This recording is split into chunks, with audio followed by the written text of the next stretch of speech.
In front of me is Samsung Galaxy Tab S10 FE Plus, and today I would like to show you how you can operate voice recorder. Begin by opening Recorder app and using red button to start recording. Then select Allow in all available pop-ups. You can also switch to speech to text by clicking on this icon here at the bottom left corner. As you can see, recording is on. To pause it or unpause it, click middle button. To listen to it right away, pause it, swipe it, and click on the left one.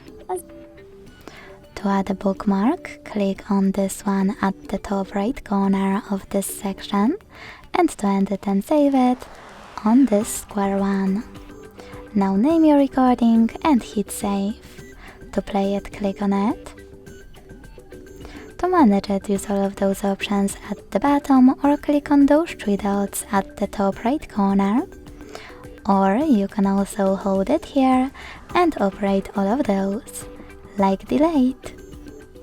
Thanks so much for watching. If you enjoyed this video, leave a like, comment and subscribe. Bye!